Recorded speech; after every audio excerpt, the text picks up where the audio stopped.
మోంతా ప్రభావంతో బాపట్ల జిల్లా వేమూరు నియోజకవర్గంలో వాణిజ్య పంటలకు భారీ నష్టం వాటిల్లింది. తుపాను వల్ల దెబ్బతిన్న పంట పొలాలను ఎమ్మెల్యే నక్క ఆనందబాబు పరిశీలించారు. రైతులెవరూ అధైర్యపడవద్దని, ప్రతి రైతును ప్రభుత్వం ఆదుకుంటుంది అని భరోసా ఇచ్చారు. వేమూరు నియోజకవర్గంలో వాణిజ్య పంటల నష్టంపై పూర్తి సమాచారం మా ప్రతినిధి సాంబశివరావు అందిస్తారు.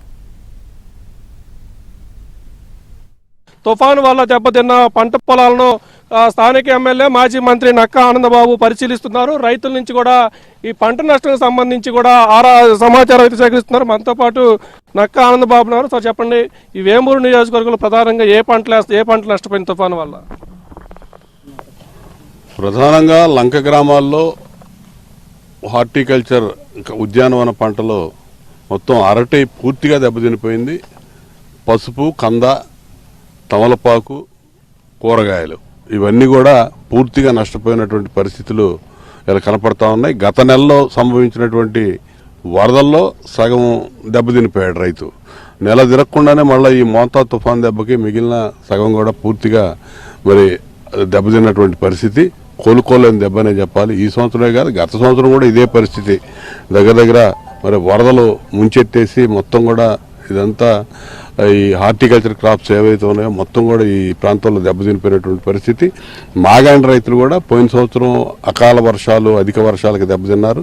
ఈ సంవత్సరం ఈ మోంతా తుఫానికి మాగాండి రైతాంగం కూడా దెబ్బతిన్నటువంటి పరిస్థితులు స్పష్టంగా కనపడతా ఉన్నాయి. మా రైతులకి ఇది ప్రతి ఏటా కూడా ఇది ఒక దురదృష్టం వెన్నాడుతూ ఉంది వీళ్ళని.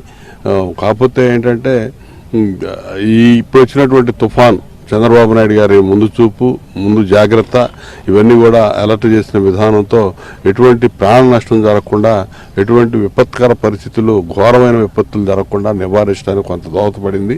గత నెలలో వచ్చినటువంటి వరదలకు సంబంధించి నష్టపోయినటువంటి రైతులకు కూడా ఆల్రెడీ ఎన్యూమరేషన్ చేసి కలెక్టర్ గారి దృష్టికి తీసుకెళ్లాం. అదంతా కూడా అవి ఇవి మొత్తం కూడా నష్టపరిహారం ఖచ్చితంగా రైతులకి పారదర్శకంగా రావడానికి తోడ్పాటు అందిస్తామని చెప్పి సందర్భంగా తెలియదు. ఇది మొత్తానికి మోంతా తుఫాను ముందస్తు చర్యలు ఏర్పాటు చేసి ప్రభుత్వం ప్రాణ నష్టం జరగకుండా కాపాడగలిగాం. ఇప్పుడు రైతులకు జరిగిన పంట నష్టాన్ని కూడా అధికారులు అంచనాలు వేసిన తర్వాత ప్రతి రైతును ప్రభుత్వం ఆదుకుంటుంది. రైతులు ఎవరు అధైర్యపడవద్దంటూ కూడా నక్కానంద బాబు రైతులకు భరోసా అయితే ఇస్తున్నారు. ఇది మొత్తానికి బాపట్ల జిల్లా వేమూరు నియోజకవర్గంలో పంట నష్టానికి సంబంధించి.